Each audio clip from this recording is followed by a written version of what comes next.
Muito bem, meus amigos, vamos lá.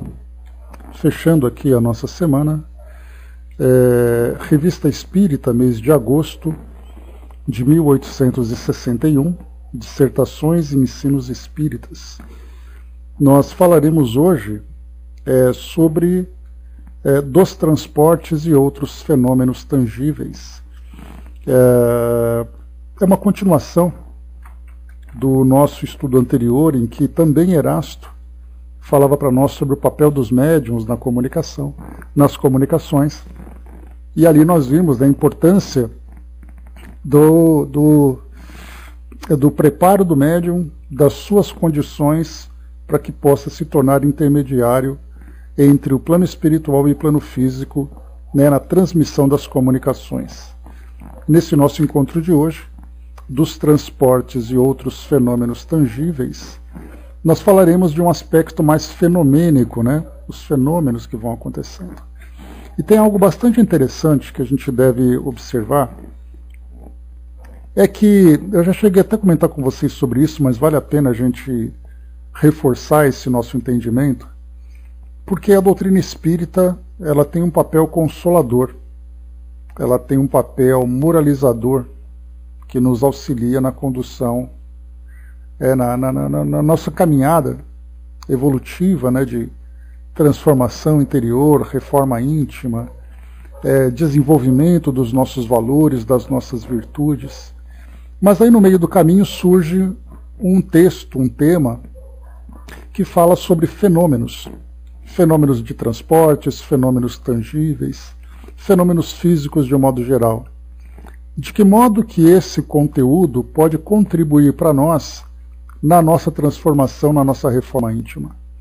E esse tema ele é bastante questionado dentro do meio espírita e até mesmo fora do meio espírita, como a gente vai observar, bom dia Marli, como a gente vai observar logo depois, naquele período de Kardec, mas até um pouco mais também, quando pesquisadores começaram a se dedicar ao estudo dos fenômenos, sem necessariamente terem a preocupação de se tornarem espíritas no sentido de crescimento moral, de crescimento espiritual, apenas estudando os fenômenos. E dentro do meio espírita nós vamos encontrar também aqueles que trazem mais preferência pelo aspecto científico do que pelo aspecto moral da doutrina espírita. Tanto é assim que nós temos, das 5 obras, das 4 obras em que se desenvolveu o Livro dos Espíritos, ele sendo o principal, e os 4 livros sendo o desenvolvimento de cada uma de suas partes, nós vamos perceber que a parte mais técnica, que é o Livro dos Médiuns, é aquele que chama a atenção de muita gente, que não tem tanto interesse, embora tenha consciência da necessidade da reforma íntima, da moralização, mas não tem tanto interesse no estudo desse tema. Estudar o Evangelho, por exemplo, fazer um estudo mais aprofundado dos ensinamentos de Jesus, Hoje nós temos os estudos dos núcleos de estudos e pesquisa do Evangelho, os NEPs, que são criados para trazer para nós uma oportunidade de estudarmos de uma forma mais didática as passagens do Evangelho.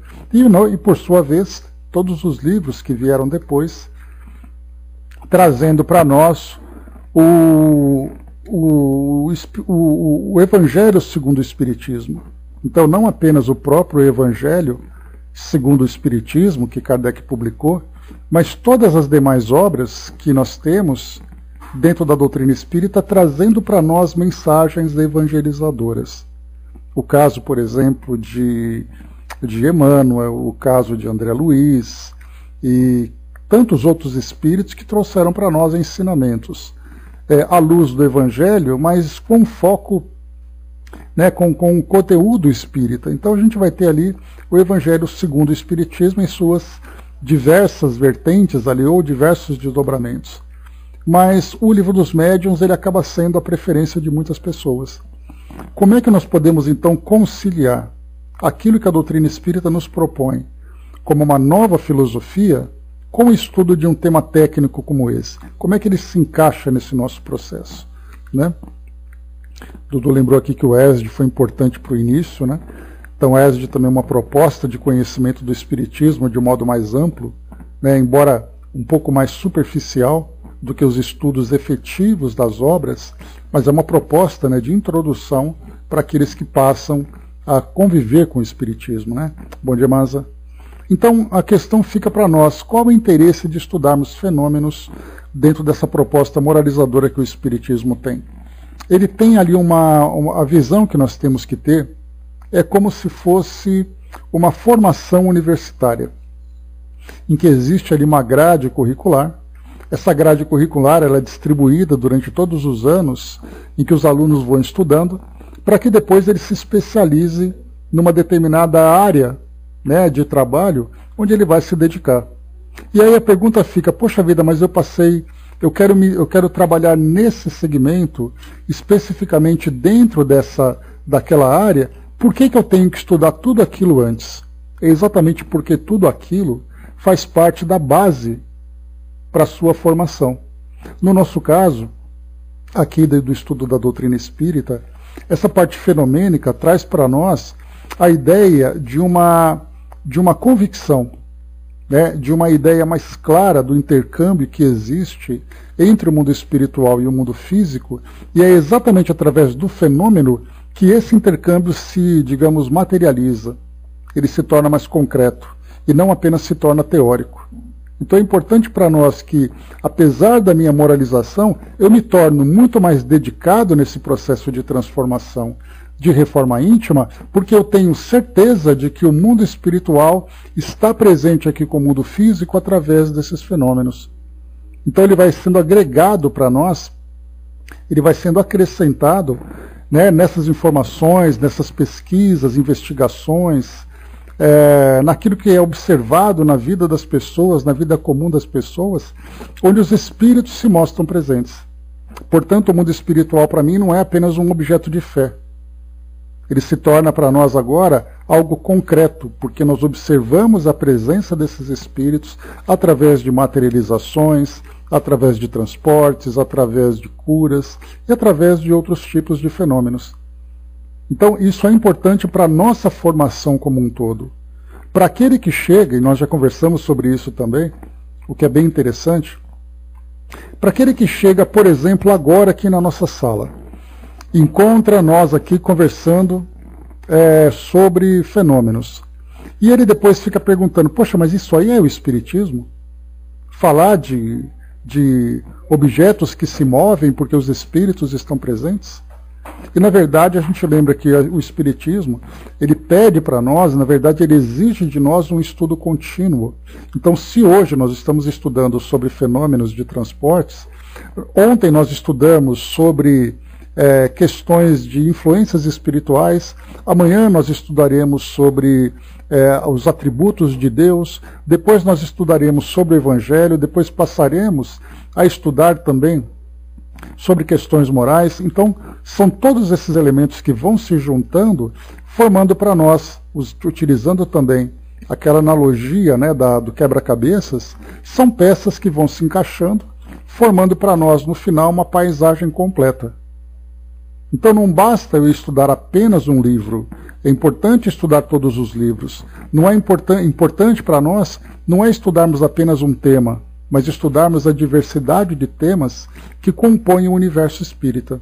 Então para nós hoje estudarmos fenômenos físicos é para nós mais uma peça, mais um tema que vai depois formar essa visão do todo que precisamos. Então, para quem chega agora e vê apenas esse tema, por que eu tenho que estudar sobre mesas que se movem? Porque ela, quando encaixada dentro de um contexto mais geral, ela faz todo sentido, porque mostra para nós a presença dos espíritos interagindo com o mundo físico através de fenômenos concretos. Portanto, eu passo a reforçar a certeza que eu já tenho sobre a realidade do mundo espiritual, né? André colocou ali em cima, né, um comentário interessante sobre o ESD, que a gente também já debateu sobre isso. O ESD, né, o estudo sistematizado da doutrina espírita, e quando nós falamos em estudo sistematizado, é um estudo contínuo seguindo um roteiro. Nós fazemos aqui um estudo sistematizado de obras que nós aqui nos dedicamos capítulo por capítulo num estudo sequencial. A ideia, né, do ESD, ela foi elaborada pela necessidade que as casas espíritas tinham e ainda têm por causa do tempo. É aquela velha questão de agenda.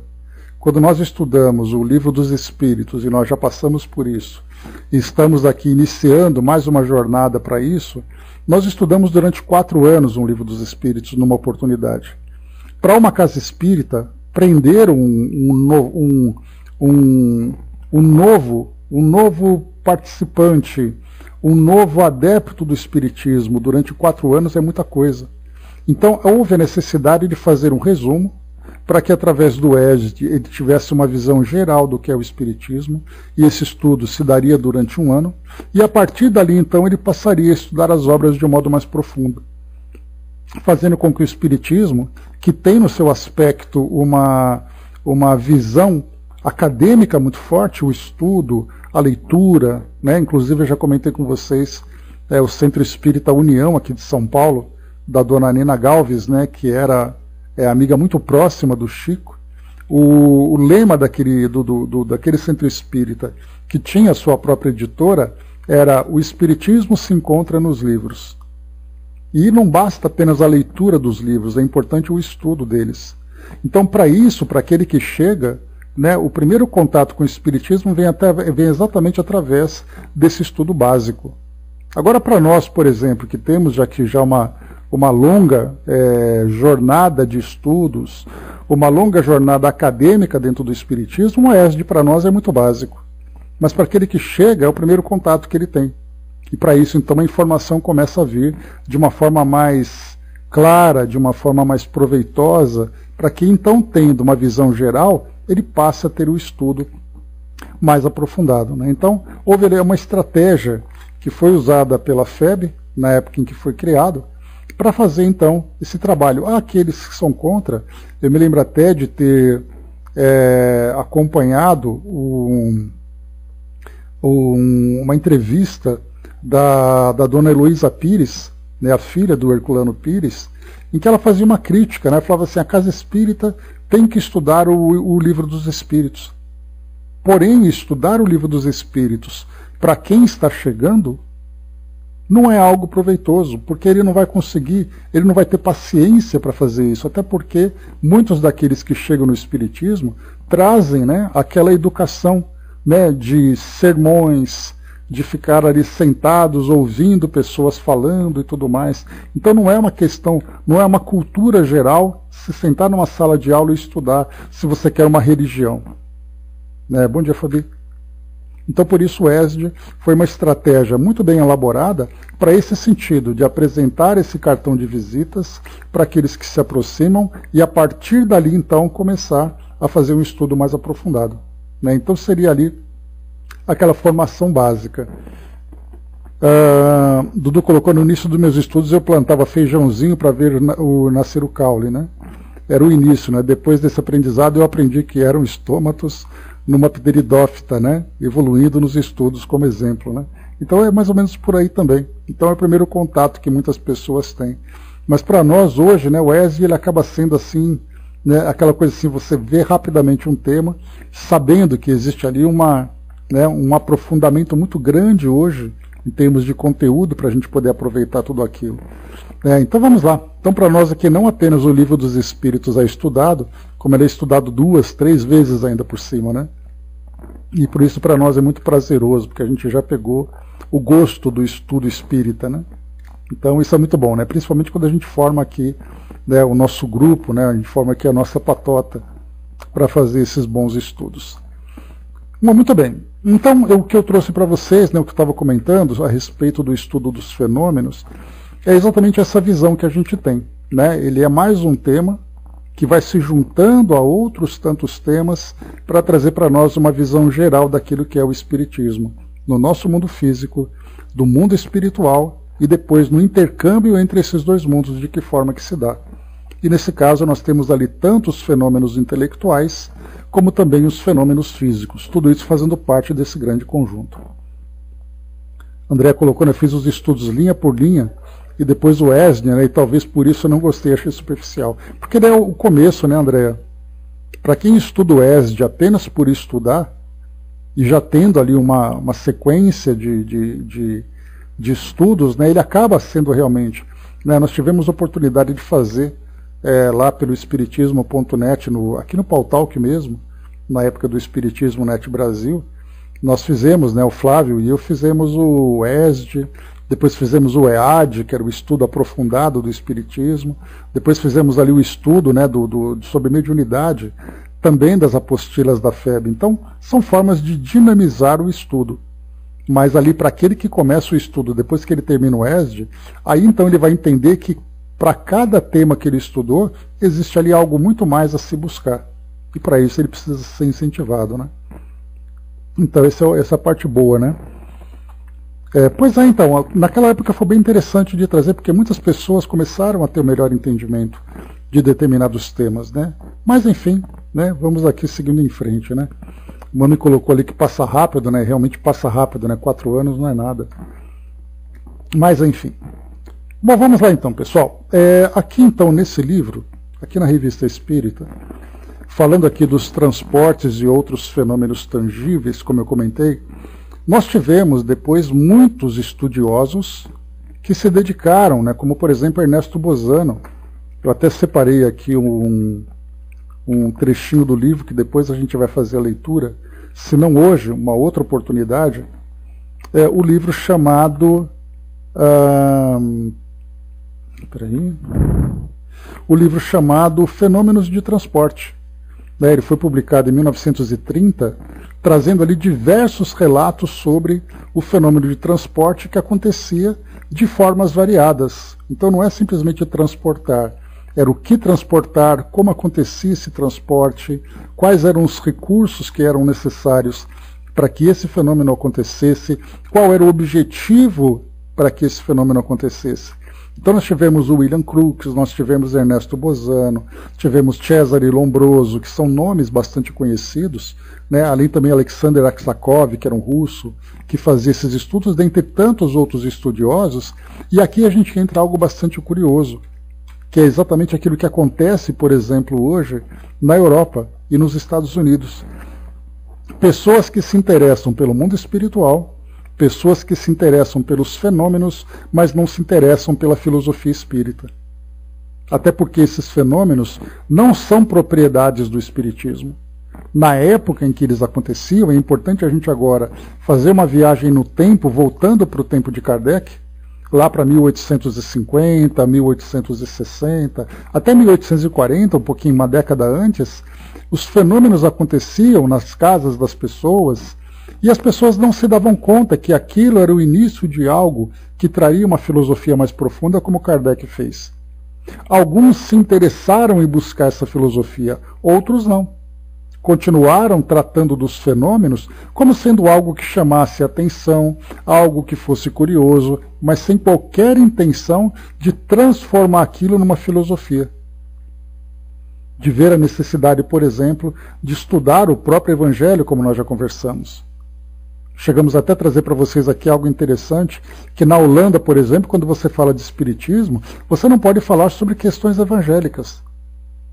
Não se fala sobre versículos, não se fala sobre passagens do Evangelho, porque as pessoas não querem misturar aquilo que o espiritismo traz, conectando o mundo físico e o mundo espiritual e despertando a consciência das pessoas para essa realidade, com algo que as religiões tradicionais acabam trazendo. Então é algo que para nós aqui no Brasil acaba sendo meio estranho. Como assim você fala de espiritismo e não fala de Jesus? Porque o espiritismo é uma filosofia, não é uma religião, no sentido que nós aqui do Brasil tanto valorizamos. E naquela época de Kardec também era assim. As pessoas se interessavam pelos fenômenos, não pela filosofia. Pois é, porque nós aprendemos assim desde o início, fazendo uma prece de abertura e tudo mais. Lá na Europa, quando se faz uma palestra pública num centro espírita, não se faz prece de abertura. Porque não se mistura religião com filosofia. Se você misturar, as pessoas saem da sala. E vários outros lugares também acontecem assim. Por isso, então, essa ideia que nós temos hoje de vermos esses pesquisadores, isso vai trazendo para nós então uma visão bastante interessante, que para muitos é através do fenômeno que ele se aproxima da filosofia. Para outros, o fenômeno vai confirmar aquilo que a filosofia propõe. Né, bom dia, Eden. Vamos lá, a Fabi colocou, né, eu queria ter feito tudo isso, né, teria sido ótimo no começo. Nem sabia dos livros, o livro dos Espíritos, os demais, né, fora o Evangelho. Né, até há pouco tempo, né, eu acho uma iniciativa muito importante. Sim, é o começo de tudo, né? Mas, enfim, vamos lá. Então, temos aqui, então, dos transportes e outros fenômenos tangíveis. Lembrando que esse artigo, publicado aqui por Kardec, assinado por Erasto, ele pertence já ao Livro dos Médiuns, lá no capítulo número 5, o item número 98, que vai falar exatamente sobre isso. Então, nós estamos em 1861, o Livro dos Espíritos, o Livro dos Médiuns, foi publicado em janeiro de 1861 e nós estamos aqui em agosto. Então Kardec pegou esse documento e publicou aqui na Revista Espírita, mas ele já estava publicado no Livro dos Médiuns. Então vamos lá. Quem deseja obter fenômeno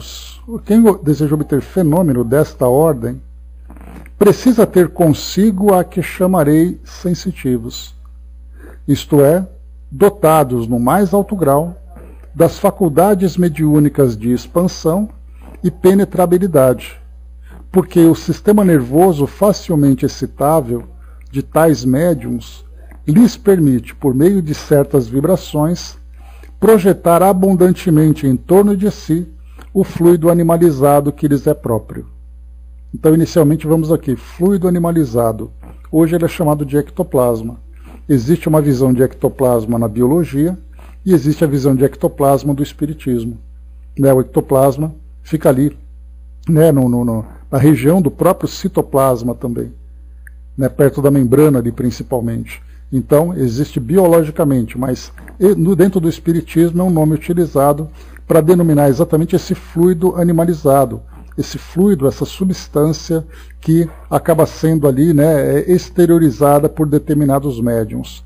Especialmente ali daqueles que fazem isso de uma forma mais abundante, porque é a quantidade de fluidos que é ali exalada, que é liberada, que proporciona aos espíritos realizarem esses fenômenos através da manipulação.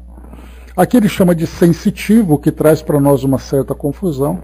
Esses médiuns que são dotados dessa sensibilidade, dessa facilidade de liberação desses fluidos, o que permite a expansão, essa liberação, e ao mesmo tempo a penetrabilidade, facilitando que esses fluidos envolvam determinados objetos. Ao mesmo tempo, Kardec, no Livro dos Médiuns, ele chama de sensitivos todos aqueles que trazem essa percepção, essa capacidade de perceber os espíritos. Então são dois, é o mesmo nome com dois sentidos que são dados, um por Erasto e outro por Kardec na sua definição.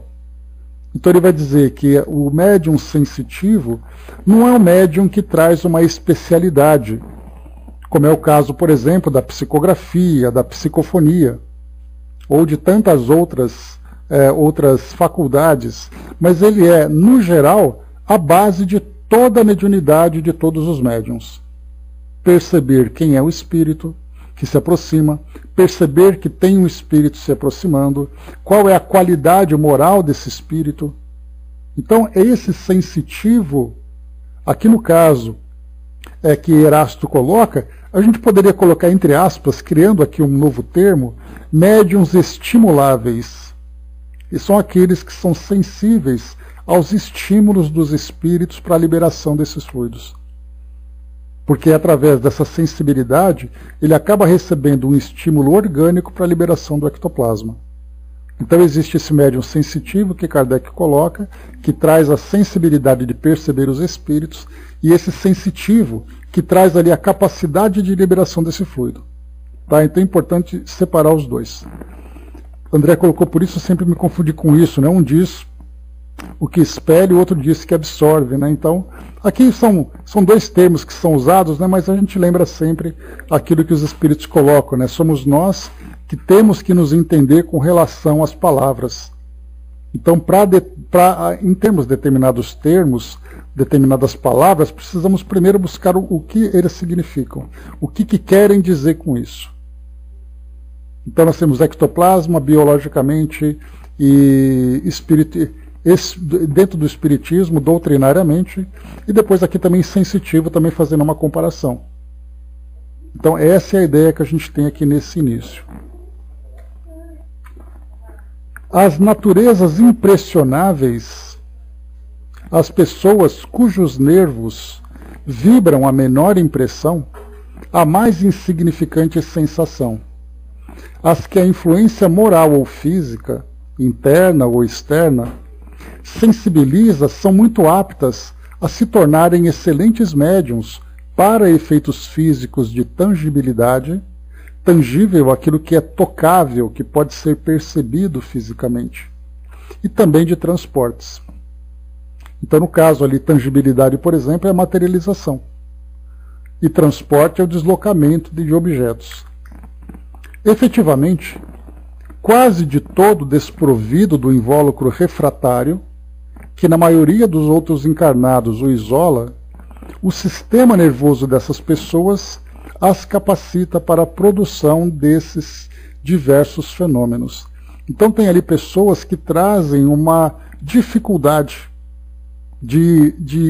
ou melhor, trazem ali um obstáculo, uma barreira que impede que haja essa percepção, que haja esse estímulo por parte dos espíritos. Enquanto que outros são muito mais sensíveis e, portanto, também muito mais abertos a aceitarem esses estímulos, mesmo que inconscientemente. Assim, com um indivíduo de tal natureza e cujas faculdades não sejam hostis à mediunidade, facilmente se obterão os fenômenos de tangibilidade, as pancadas nas paredes e nos móveis, os movimentos inteligentes e mesmo a suspensão no espaço da mais pesada matéria inerte. A fortiori, quer dizer, reforçando tudo isso, os mesmos resultados se conseguirão se, em vez de um médium, o experimentador dispuser de muitos igualmente bem dotados. Então aqui nós temos algo importante. Um indivíduo que traga uma facilidade de aceitar a faculdade mediúnica e colaborar para que o fenômeno aconteça. Diferentemente de outros em que o fenômeno acontece contra a sua vontade, a sua revelia. Nós vimos já Kardec, por exemplo, mencionar aqui na própria Revista Espírita, uma pessoa que é um médium de efeito físico, mas que não sabe, não compreende, e os espíritos então utilizam esse médium para provocar um fenômeno. O caso que nós vimos, por exemplo, daquela jovem que era ali uma empregada de uma determinada família, e ela era médium, e pedras eram lançadas no telhado da casa. E ela era ali o que a parapsicologia chamava de epicentro, né? Ou ela que era ali então a responsável por provocar esse fenômeno. E ela não sabia que tinha essa mediunidade. Foi aí então, através de Kardec, que foi revelado que ela era o centro de tudo. Uma jovem simples, uma jovem humilde, dotada de uma faculdade muito profunda. Agora, se ela, sem ter consciência, provocava esse tipo de fenômeno, imaginemos um médium que traz ali plena consciência e colabora facilmente para que o fenômeno aconteça. Então é isso que os espíritos colocam para nós. E mais ainda, né, o espírito não, Erasto aqui no caso, né, bom dia embaixador, bom dia soldado. Erasto coloca para nós ainda, imaginemos não apenas um, mas imaginemos um grupo de médiuns dotados dessa forma e conscientes do trabalho que precisam fazer. Né, a facilidade com que os espíritos encontram recursos e a disponibilidade desses indivíduos para que os fenômenos aconteçam. Esse, então, seria o cenário ideal. Os espíritos dispostos já e ali com esses objetivos e os médiuns totalmente à disposição. Aí então temos o cenário perfeito. Mas, da produção de tais fenômenos à obtenção dos de transporte, há um mundo de permeio, porquanto, nesse caso, não só o trabalho do espírito é mais complexo, mais difícil, como, sobretudo, ele não pode operar senão por meio de um único aparelho mediúnico, isto é, muitos médiuns não podem concorrer simultaneamente para a produção do mesmo fenômeno. Sucede até que, ao contrário, a presença de algumas pessoas antipáticas ao espírito que opera lhe obsta radicalmente a operação. Aqui nesse trecho Kardec chama atenção, aqui Erasto chama atenção, que naquela época, quando então faziam esses experimentos, trazendo esse aspecto mais experimental da doutrina espírita, era muito comum das pessoas presentes, por exemplo, na sociedade, muitas pessoas curiosas que estavam ali, lembrando que havia um rigor bastante significativo para selecionar quem eram as pessoas que participavam dessas reuniões. Havia necessidade, isso era regimental dentro da sociedade. Alguém que convidava, essa pessoa era responsável por aquela pessoa, pelo comportamento dela e por qualquer coisa que ela causasse. Porque muitos outros eram convidados assim, aleatoriamente, e acabavam provocando um certo tumulto no trabalho. Seja através da crítica, da desconfiança, do debate, do bate-boca, aquela coisa toda. Então, mas mesmo assim, depois que essa conduta foi adotada, muitas pessoas que iam até lá, embora de boa vontade, iam com aquela mente desconfiada. Ele não estava ali para poder analisar não, para poder apreciar o fenômeno, conhecer o fenômeno. Ele estava ali para pôr defeito, para descobrir a fraude. Então ele ficava quietinho, não era aquela pessoa que ficava atrapalhando, mas a gente já estudou, inclusive, na quarta-feira, né, conversando ali sobre Nas Fronteiras da Loucura, naquele capítulo que diz que existe o silêncio verbal e existe o silêncio mental. Algumas pessoas ficavam quietas, mas mentalmente elas estavam ali ativas, desconfiando, procurando defeito, criticando mentalmente. Por isso, então, como é colocado para nós aqui, primeiro que, da mesma forma que os médiuns entre si acabam um atrapalhando o outro, apesar da boa vontade, para o fenômeno de transporte, ele diz ainda, né, sucede até que, ao contrário, a presença de algumas pessoas antipáticas ao espírito que opera, lhe obsta radicalmente a operação.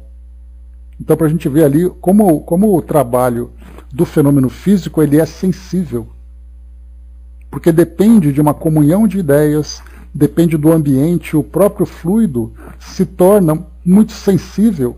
Pesquisadores já analisaram isso, mostrando que quando o fenômeno acontece, esse ectoplasma ele acaba sendo desintegrado pela simples presença da luz elétrica. Aquela energia irradiada pela luz, pela lâmpada, por exemplo, acaba desintegrando o ectoplasma. Por isso que os fenômenos acontecem num ambiente com pouquíssima luz ou nenhuma luz.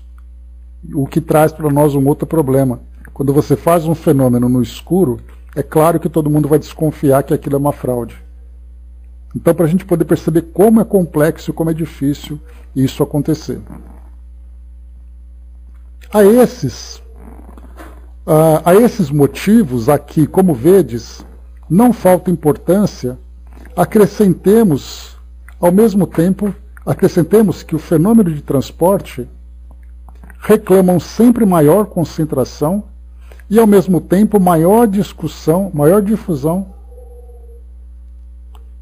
Só um instantinho. Tá. E, ao mesmo tempo, maior difusão de certos fluidos que não podem ser obtidos senão com médiuns superiormente dotados, com aqueles, numa palavra, cujo aparelho eletromediúnico é o que melhores condições oferece. Esse eletromediúnico ele vem também de uma ideia de pessoas elétricas. Essas pessoas elétricas, também como são chamadas, não são pessoas que dão choques e não são pessoas que são agitadas. São pessoas que têm a capacidade de liberação desse fluido. Por isso, então, aqui, aparelho eletromediúnico. Emitem esses fluidos e possibilitam o intercâmbio com os espíritos. Então, são termos que os espíritos vão criando. Em geral, os fatos de transporte são e continuarão a ser extremamente raros. Não preciso demonstrar por que são e serão menos frequentes do que os outros fenômenos de tangibilidade. Do que digo, vós mesmos podeis deduzi-lo. Então ele vai falando aqui para nós que é mais fácil a materialização do espírito do que o fenômeno de transporte. E aí então, como foi esclarecido lá atrás, as dificuldades e obstáculos que existem para a produção desse fenômeno. E quando acontece, como nós veremos aqui no caso do livro do Ernesto Bozano, Fenômenos de Transporte, não é um livro que traz uma coletânea de relatos. Não é ali o Ernesto Bozano trabalhando com esses fenômenos, participando dos fenômenos. Por isso, então, essa dificuldade que existe para registrar esse trabalho. E ele coloca: com efeito, é necessário que entre o espírito e o médium influenciado, Kardec destaca essa palavra, exista certa afinidade, certa analogia, certa semelhança capaz de permitir que a parte expansível do fluido perispirítico do encarnado se misture, se una, se combine com o do espírito que queira fazer o transporte. Deve ser tal essa fusão que a força resultante dela se torne, por assim dizer, uma. Do mesmo modo que, atuando sobre o carvão, uma corrente elétrica produz um só foco, uma só claridade. E aqui tem uma nota de rodapé, só para a gente poder destacar aqui. Ele diz assim para nós, quando ele fala sobre fluido perispirítico. Bom dia, abraço. Vê-se que, quando se trata de exprimir uma ideia nova, para a qual faltam termos na língua, os espíritos sabem perfeitamente criar neologismos. Neologismo são palavras novas que são criadas no nosso vocabulário. Essas palavras, eletromediúnico, perispirítico, não são de invenção nossa. O que nos tem criticado por havermos criado os termos espírita, espiritismo, perispírito, que não tinham análogos, poderão fazer também a mesma crítica aos espíritos. Aqui Kardec um pontinho de ironia, porque ele foi muito criticado, por criar termos novos dentro de uma sociedade que tinha ali a pretensão de ter já abarcado todo o conhecimento do universo e, portanto, o dicionário já estivesse fechado.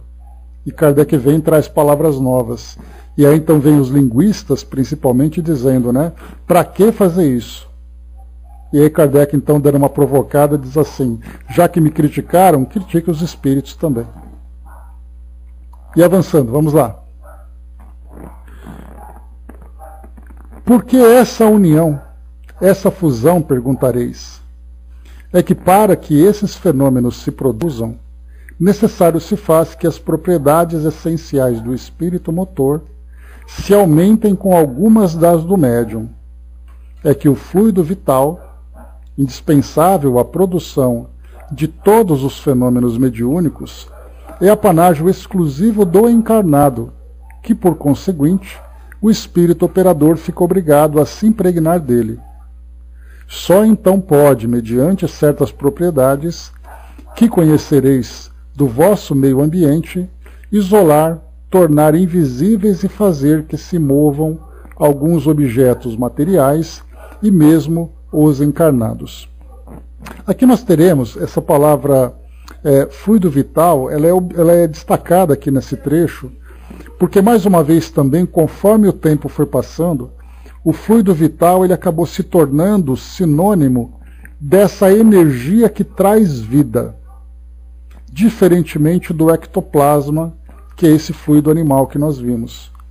Então é o fluido animal, que naturalmente ali traz também essa cota de fluido vital, que pertence somente aos encarnados. Porque essa é uma liberação que sai do nosso corpo físico. Já os espíritos não têm essa capacidade. Eles têm ali o fluido que eles manipulam, o fluido vital, o fluido universal que eles manipulam.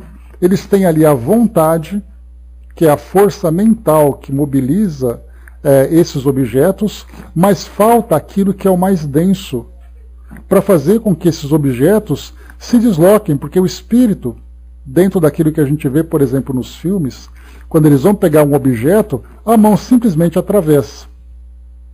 Porque eles já estão numa dimensão muito mais sutil, que eles não conseguem ter contato com um objeto sólido. Quando então se mistura com esse fluido, é como se eles calçassem uma luva. E essa luva permite que agora eles consigam pegar esse objeto. Sem então a participação do encarnado, trazendo essa cota de fluido para que ele possa adensar o seu perispírito e tocar naquele objeto, então ele não pode provocar o fenômeno. E quanto mais afinizados se encontram espírito e encarnado, mais fácil o fenômeno acontece. Embora, interessante a gente lembrar, que muitas vezes isso acontece sem que o encarnado conta, como a gente comentou nesse artigo que foi publicado, falando sobre o lançamento de pedras no telhado de uma casa. Então aquela jovem não tinha qualquer compreensão, mas o espírito percebeu nela uma facilidade muito grande de aproveitar aquele fluido. Então ela era um médium de efeito físico muito potente, porém não educada. Nós tivemos, por exemplo, o espírito Kate King, através da médium Eusápia Paladino, que na Europa era bastante estudada por esses pesquisadores. Ela era uma médium de efeito físico extremamente potente. Então ela tinha consciência, ela se colocava à disposição e os espíritos, então, fazendo essa combinação, provocavam o fenômeno.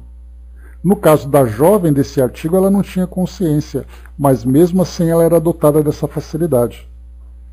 Mas aí nesse caso era como se o espírito, vou usar uma palavra que talvez não seja muito conveniente, mas acho que seria mais adequada, é como se o espírito violentasse essa jovem no sentido de aproveitar do fluido dela sem que ela tivesse consciência e sem que ela desse permissão para que isso acontecesse.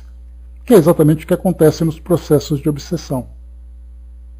Essa violação da individualidade, da consciência, das potencialidades, é o que faz com que o processo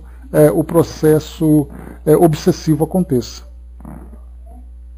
André colocou: o fluido animalizado contém fluido vital. Não é animalizado que é usado? Não, no caso o fluido vital, André, a gente vai lembrar que é o princípio que dá vida. É aquela força elétrica que dá vida ao organismo. No momento em que o corpo físico morre, esse fluido deixa de existir. Então, vamos dizer que esse fluido vital é aquilo que energiza, é aquilo que dá vida ao organismo. A partir dessa vida é que o organismo é capaz de liberar esse ectoplasma. Então, de um modo geral, como o ectoplasma é uma substância que depende do organismo vivo, de certa forma o ectoplasma também contém o fluido vital, mas ele não é o fluido vital. O fluido vital é aquilo que somente os organismos vivos possuem. No caso, por exemplo, de uma planta, no caso de um inseto, no caso de um animal, do ser humano. Então o organismo dele está vivo com todas as suas funções porque o fluido vital está ali presente. O fluido vital, então, o organismo começa a ser estimulado e aí, então, através dessa liberação desses fluidos, que eu já li alguma coisa falando, por exemplo, que na nossa célula, especialmente na região do citoplasma, tem uma organela chamada mitocôndria, que seria ali a nossa usina de forças. Esse ectoplasma seria liberado por essa mitocôndria. Então vejamos a sequência. O fluido vital, o organismo fica vivo, as células produzem então o ectoplasma, que, por consequência, acaba também tendo ali uma cota de fluido vital. Porque se o corpo não estiver vivo, o ectoplasma não pode ser produzido. Assim como o próprio sangue, vamos pensar dessa forma. O nosso sangue está impregnado de fluido vital.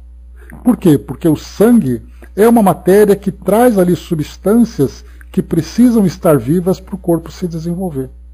Mas o sangue não é o ectoplasma, não é o fluido vital. O sangue é um derivado do nosso organismo que traz essa cota. Tá? Então o fluido vital ele está no ser vivo. Essa é uma base fundamental. Agora, do organismo, outras substâncias começam a ser produzidas. Tanto aquelas sutis, como é o caso, por exemplo, de um fluido, como aquelas mais densas, que é o caso do sangue, por exemplo. Tá? Então, é que é muito fluido. Naquela época, né, de Kardec, a palavra fluido era utilizada de uma forma genérica. Tudo aquilo que você não tinha um nome era chamado de fluido. Tem até um comentário interessante que naquela época, século XVII, século XVIII, bom dia professor, século XVII, século XVIII, falava-se sobre fluido pestilento, que eles acreditavam que era um fluido que causava peste, as doenças, até que se descobriram bactérias, vírus, micro-organismos de um modo geral. Então, fluido pestilento é fluido elétrico, fluido vital, fluido cósmico universal, é fluido para tudo, até fluido de freio hoje, né? Então é um nome dado para uma substância. Mas, mais uma vez, o que os espíritos dizem, somos nós que temos que nos virar para poder encontrar uma resposta clara, para trazer uma definição para aquilo que nós queremos dizer. Fluido de isqueiro, por exemplo, né? Fluido hidráulico, e assim vai. Fluido para tudo, né? Mas é importante a gente lembrar, se a gente pode trocar forças, por exemplo, uma força vital, depois nós temos uma força ectoplásmica, que já é mais denso, que é uma liberação do organismo. Tá? Cada um tem uma utilidade específica e misturando. Pois é, porque a gente colocou um nome só para muitas coisas. Isso gera essa confusão. Né? O Braz lembrou também princípio vital, princípio material, princípio inteligente. Mesma coisa. Quando a gente não sabe, é como se fosse assim, em vez de usar fluido vital, eu chamo de coisa. Ah, eu fiz uma coisa, encontrei uma coisa, eu vou numa coisa. A coisa virou um termo genérico. Vamos lá, avançando. Então ele fala para nós aqui sobre a necessidade que o espírito tem de fazer uma relação com os encarnados. Porque o corpo físico, o organismo, é o que produz esse ectoplasma, permitindo que o espírito, então, adensando o seu perispírito, consiga interagir com a matéria sólida que nós temos hoje. Não me é permitido, por enquanto, desvendar-vos as leis particulares que governam os gases e os fluidos que vos cercam. Mas antes que alguns anos tenham decorrido, antes que uma existência de homens se tenha esgotado, a explicação dessas leis e desses fenômenos vos será revelada, e vereis surgir e produzir-se uma variedade nova de médiuns, que irão num estado cataléptico especial, desde que sejam mediunizados. Então ele vai trazendo para nós aqui que os fenômenos mediúnicos ainda tem muita coisa para se conhecer. Né? E aqui ele fala de uma geração para outra. Então ali outras novas formas, né, de mediunidade acabam surgindo, novas faculdades mediúnicas acabaram surgindo, não apenas no campo intelectual, mas também no campo físico, no campo material. Vedes assim quantas dificuldades cercam a produção do fenômeno dos transportes. Muito logicamente podeis concluir daí que os fenômenos desta natureza são extremamente raros, e com tanto mais razão quanto os espíritos muito pouco se prestam a produzi-los, porque isso dá lugar, da parte deles, a um trabalho quase material, o que lhes acarreta aborrecimento e fadiga. Então olha só que interessante. Só para a gente poder lembrar, né, por exemplo, né, Dudu, ainda deve ter outros por aí que estão chegando a novos termos, novos fenômenos, novas formas de manifestação. Algo interessante aqui para nós, esse trecho aqui ele é muito mais prático para nós entendermos. Né? Então, por ser um fenômeno raro, o de transporte. Porque o transporte não é apenas o deslocamento. Ele acaba sendo também a desmaterialização e a rematerialização desse objeto em outro local. Porque o transporte não é, por exemplo, como no filme Ghost, naquela cena do metrô, em que o espírito faz aquela latinha voar, ou então aquela moeda. Aquilo tudo acaba sendo só movimentação. Mas no caso do transporte em si, muitas vezes um objeto desaparece num lugar, entre aspas, e reaparece em outro. Tá? Vamos colocar, gente, sem nenhum problema. Né? Então, esse tipo de fenômeno, que poderia ser colocado dessa forma, soldado? Teletransporte. Tele significa distância, telefone, televisão, telepatia, teletransporte. Então é importante a gente conhecer ali os prefixos, o significado desses termos, para podermos entender a palavra em si. Então seria o transporte de um objeto de um local para outro à distância. Então aqui é algo que cansa, é algo que traz ali um certo aborrecimento, como foi colocado para nós aqui, pelas próprias condições em que isso acontece. Mas nós temos ali, só para lembrar o que nós vimos, por exemplo, no livro Nas Fronteiras da Loucura, em que um espírito ele era versado em hipnose, que era aquele líder, me esqueci o nome dele agora, né? Não era Eusébio, me esqueci o nome dele. Mas era aquele espírito que era ali o chefe daquele grupo, naquele processo de obsessão. E ele tinha conhecimento sobre hipnose, porque a hipnose é parte desse processo. Não, Teofrastos era nos bastidores da obsessão. É o desse que nós estamos estudando agora, me esqueci o nome. Mas então, esse espírito, ele tinha uma grande capacidade de manipulação pela hipnose. Por que eu estou dizendo isso? Porque mostra para nós que a hipnose nada mais é do que uma técnica. E os espíritos no plano espiritual, tanto das esferas mais elevadas como das esferas inferiores, podem ter conhecimento dessa técnica e fazer uso dela de acordo com a conveniência que tiverem. No caso aqui, nós falamos de um fenômeno de transporte que não é apenas ali um fenômeno que acontece com os espíritos superiores. Nós podemos encontrar em processos obsessivos fenômenos de transportes para atingir o objetivo daquelas entidades. É um conhecimento técnico. O que esses espíritos farão com esse conhecimento é uma questão pessoal. Há fenômenos, ou melhor, há habilidades no plano espiritual que somente nas esferas mais elevadas, devido à densidade dos espíritos, como é o caso, por exemplo, da levitação, da volitação, né?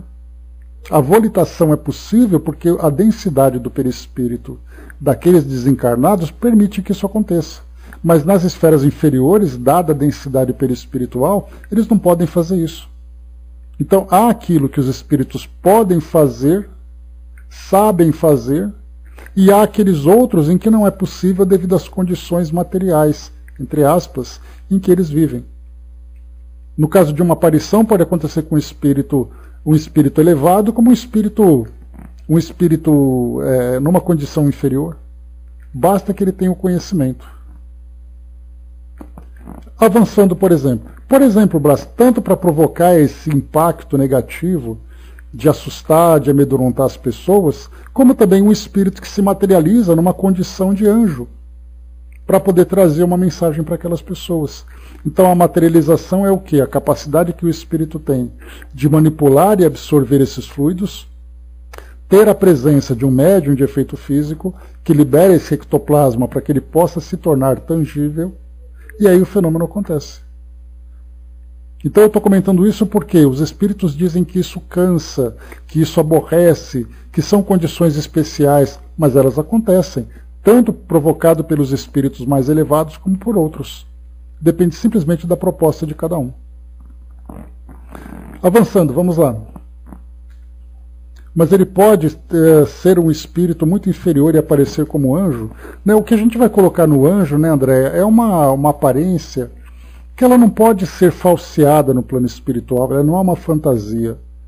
né, essa imagem angelical que a gente traz, é uma imagem que denota uma pureza, irradia um bem-estar, uma segurança, que não pode ser criada artificialmente por um espírito inferior. Né? Então, assim, não dá para você irradiar felicidade, irradiar paz para alguém, se você não tiver isso dentro de você. Então ele vai aparecer e ele pode até utilizar argumentos para dizer para a pessoa, olha, eu estou aqui porque eu sou um anjo, tá? Dependendo da pessoa com quem ele está conversando, ele vai, né? Ele vai ali trazer, né, uma ilusão para aquela pessoa. Mas aí é por causa do desconhecimento. É a mesma coisa dizer para você, olha, confia em mim, que eu sou uma pessoa do bem, tá? Mas que na verdade eu estou te manipulando para alcançar alguma coisa pior. Mas quando se fala em característica dos espíritos, o espírito é aquilo que ele conquistou. Não há como fazer diferente disso. E é aquilo que nós já estudamos, por exemplo, nas comunicações.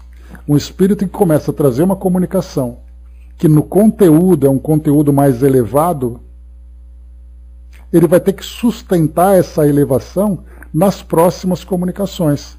Porque do contrário, ele vai se trair e vai mostrar realmente a sua real faceta. Então ele pode assim trazer aquele convite, aquele cartão de visita inicial para poder convencer as pessoas. Mas depois, nas próximas comunicações, estudando, ficando atento, o espírito naturalmente começa a mostrar realmente a que veio. Porque não dá para fazer de conta que ele é bonzinho. Ou você é, ou você não é. Né? E é o que ele irradia, né? Que isso é uma característica fundamental. Um espírito, imagina, por exemplo, um espírito, vamos colocar aqui o nosso querido Dr. Bezerra de Menezes, que ele se materializa para uma pessoa. Imagina o efeito que esse espírito provoca só de estar perto daquela pessoa em termos de envolvimento vibracional, de irradiação. Isso não é algo que qualquer espírito faz. Ou ele tem ou ele não tem. É uma conquista. Não é uma manipulação, não é uma suposição. Para a gente avançar, só mais um parágrafo para finalizar aqui o nosso trabalho. Ele fala então aqui sobre essa questão do espírito, né, de querer ou não querer. Né, de produzir o fenômeno e quais são as condições. Então os espíritos mais elevados, isso é um trabalho bastante desgastante. E para poder produzir isso tem que ter um motivo muito sério. Evidente é, pois, que o vosso raciocínio, estou certo, o sancionará, que os fatos de tangibilidade como pancadas, suspensão e movimentos são fenômenos simples, que se operam mediante a concentração e a dilatação de certos fluidos e que podem ser provocados e obtidos pela vontade e pelo trabalho dos médiuns aptos a isso, quando secundados por espíritos amigos e benevolentes, ao passo que os fatos de transporte são múltiplos, complexos, exigem um concurso de circunstâncias especiais, não se podem operar senão por um único espírito e um único médium e necessitam, além do que a tangibilidade reclama, uma combinação muito especial para isolar e tornar invisíveis o objeto ou os objetos destinados ao transporte. Então aqui a gente vai ter, né, algo bastante complexo, é realmente assim um fenômeno que exige uma combinação de fatores muito especial. Que a gente vai lembrar mais uma vez, o transporte de objetos não é você deslocar o objeto de um lado para o outro. Você está ali entrando numa casa assombrada e de repente pratos e janelas começam a bater. Sim, Fabi. Então pratos e janelas começam a bater. Isso é emissão de objeto. Agora o transporte, você manipular as moléculas de um objeto e depois você desmaterializar e depois rematerializar em outro local, isso é realmente bastante difícil. Né? André lembrou lá em cima, né, o que sentimos nas reuniões mediúnicas. Às vezes é pesada e às vezes de uma paz imensa, né, que é exatamente ali a característica do espírito. E é isso também que a gente chama, né, que a gente comentou, sobre a sensibilidade. O médium sensitivo, ele é capaz de perceber essas vibrações e muitas vezes ele é capaz até de identificar quem é o espírito. Porque essas características fluídicas é a nossa impressão digital. Hoje nós temos a digital, nós temos a aparência, nós temos a voz, temos ali elementos que os nossos sentidos físicos percebem. Mas no caso desse sexto sentido, a nossa vibração é exatamente ali a nossa identidade. Então há espíritos que se aproximam dos médiuns que eles rapidamente dizem, fulano está aqui. Porque ele não percebeu a presença de um espírito, ele percebeu a presença do espírito. E ele sabe identificar pela afinidade que existe entre médium e espírito. Né? Então, isso é característica do médium sensitivo. E quanto mais apurada essa percepção, mais fácil ele consegue identificar o espírito. Avançando aqui mais um parágrafozinho só. Todos vós, espíritas, compreendeis as minhas explicações e perfeitamente apreendeis que seja essa concentração de fluidos especiais para a locomoção e a tangibilidade da matéria inerte. Acreditais nisso, como acreditais nos fenômenos da eletricidade e do magnetismo, com os quais os fatos mediúnicos têm grande analogia e de que são, por assim dizer, a confirmação e o desenvolvimento. Quanto aos incrédulos, não me compete convencê-los e com eles não me ocupo. Convencer-se-ão um dia, por força da evidência, pois que forçoso será se curvem diante do testemunho dos fatos espíritas, como forçoso foi o fizessem diante de outros fatos que a princípio repeliriam. Resumindo, os fenômenos de tangibilidade são frequentes, mas os de transporte são muito raros, porque muitos difíceis de se realizar são as condições em que se produzem. Consequentemente, nenhum médium pode dizer a tal hora, a tal momento, obterei um transporte, visto que muitas vezes o próprio espírito se vê obstado na execução de sua obra. Devo acrescentar que esses fenômenos são duplamente difíceis em público, porque neste quase sempre se encontram elementos energeticamente refratários que paralisam os esforços do espírito e, com mais forte razão, a ação do médium. Falamos disso, né? Aquele público curioso que está muito mais ali para tirar dúvida, para botar defeito, para encontrar falhas, do que para colaborar com o fenômeno em si. Tende, ao contrário, como certo, que na intimidade os ditos fenômenos se produzem quase sempre espontaneamente, as mais das vezes, à revelia do médium e sem premeditação, sendo muito raros quando esses se acham prevenidos.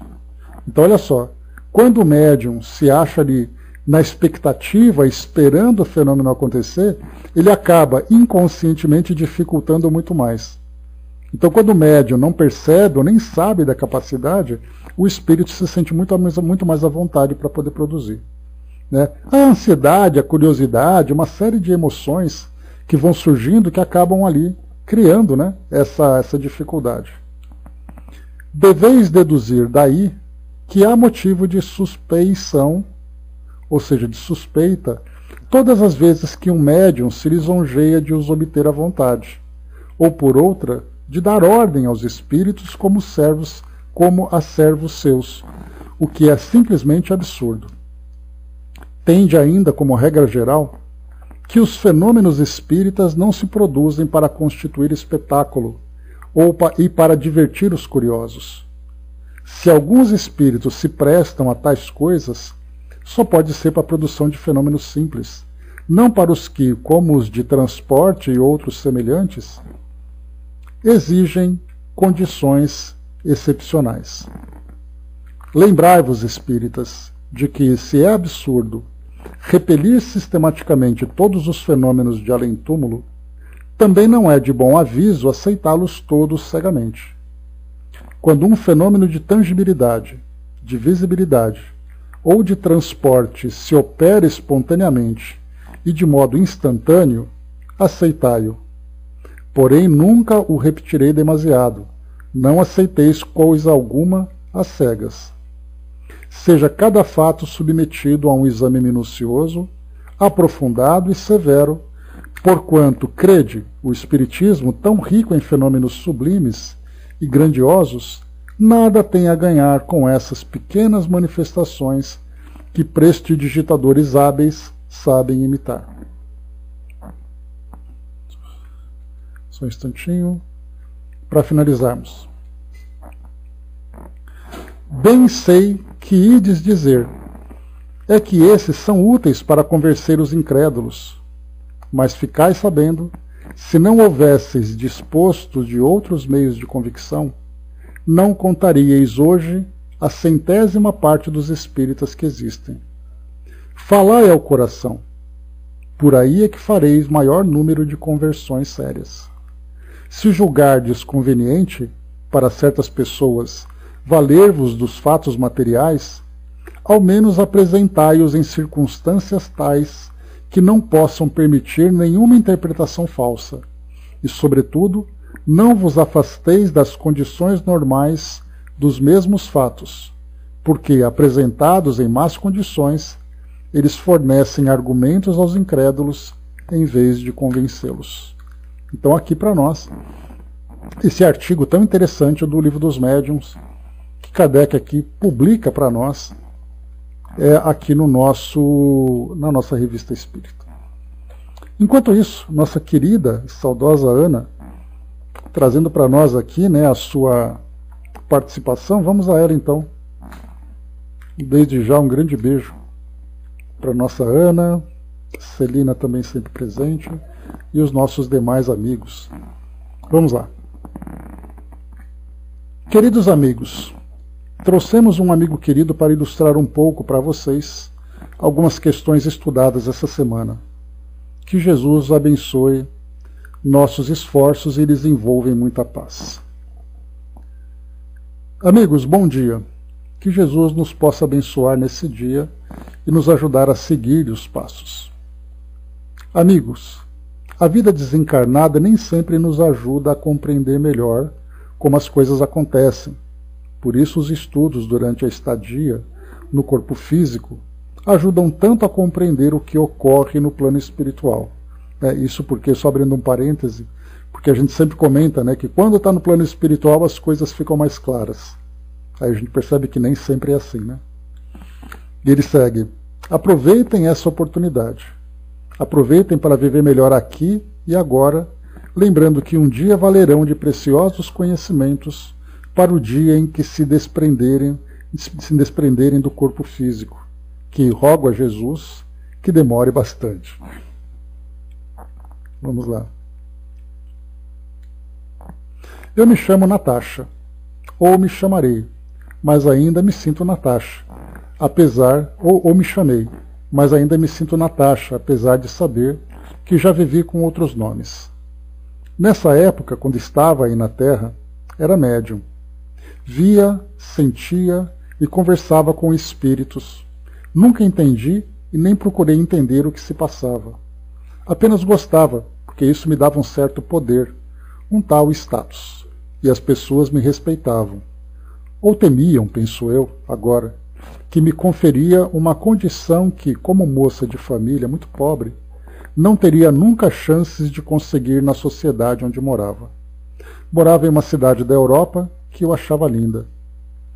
Apesar da pobreza imensa, eu gostava da minha vida. Não fiz nada de bom com a minha mediunidade, apesar de minha madrinha dizer que eu deveria ajudar as pessoas e curá-las, com a permissão de Jesus. Mas eu achava isso muito ruim. Não gostava de ver sofrimentos, queria a beleza, os ambientes bonitos que eu achava um sonho. E a mediunidade me dava a chance de ter amigos nesses ambientes e frequentar essa sociedade, e sei que procurava ignorar o alerta que me dizia que aquelas pessoas me suportavam e não me queriam ali. Ah, quanta ilusão a vaidade, o orgulho produzem. Conheci um dos livros de Allan Kardec, mas não conseguia ler, nem compreender. Isso não teria sido um problema se eu tivesse usado a mediunidade para o bem, porque os amigos queridos cuidariam de me instruir. Longe, porém, de me ocupar com estudos, buscava viver a minha vida inconsequente, como se a juventude nos isentasse dos deveres que assumimos antes mesmo de reencarnar. Quanta ilusão! Mas a morte chegou, e chegou antes do que deveria. Ah, que boba fui eu! Iludida por jovem belo e igualmente fútil, terminei minha existência entre a armadilha triste, porque uma coisa era ser suportada em um meio que não era meu, outra coisa era ser acolhida em uma família que não era minha. E deixei de lado um coração leal que junto de mim tinha sua existência desenhada para auxiliar as pessoas junto comigo, em um ambiente simples, junto do simples, mas cheio de honestidade, lealdade e caridade. Eu ia falar para vocês de como foi desencarnar sem conhecer o lado de cá. Ver espíritos é diferente de se sentir espírito, aqui, aí e aqui. Não basta ser médium para compreender que o espírito vive no plano espiritual, sentindo e vivendo o mundo que construiu para si, e esse mundo é absolutamente real. Materialista, sofria o materialismo em mim. Sentia a sensualidade porque a alimentei. Oh, Jesus não disse que onde está seu coração, estaria seu tesouro? Por que entesourar bobagens no coração? Mas refletindo com vocês, porque o tempo é curto, queria lhes dizer que nunca trocarem a lealdade, a honestidade, a simplicidade por vaidades e ilusões.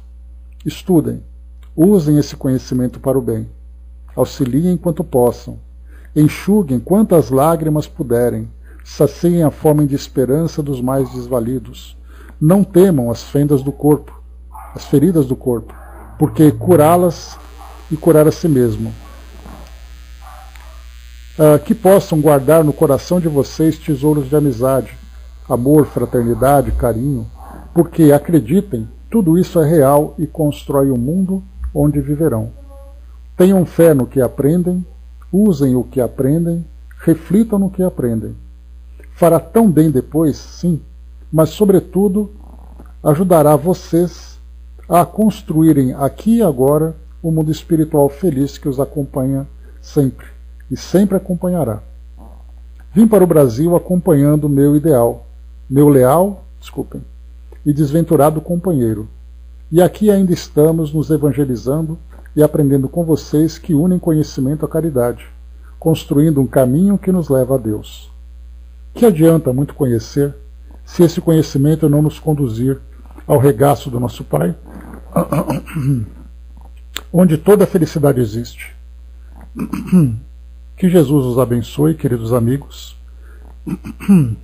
Gratidão pelos conhecimentos que compartilham, pelos exemplos de caridade, pelos esforços que realizam em se tornarem melhor.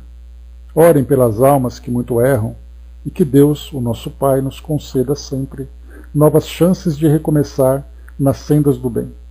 Natasha. Abraço a todos, deixando meu abraço carinhoso, sem saudades, porque a distância não existe entre nós. E desejo a cada um dias de luz, amor e paz. Então, nossa querida Ana, trazendo aqui nossa querida Natasha, muito obrigado pela sua visita, pela sua presença aqui conosco. Instruções extremamente valiosas para todos nós, nos ajudando aqui nessa reflexão mais profunda, né? Então, muito obrigado sempre. E é isso, meus amigos. Finalizamos aqui, né, coroando aqui o nosso trabalho de hoje com essa presença, né, tão querida, com essas presenças, né, tão queridas. E temos aqui então, né, finalizando aqui o nosso trabalho de hoje, nossa revista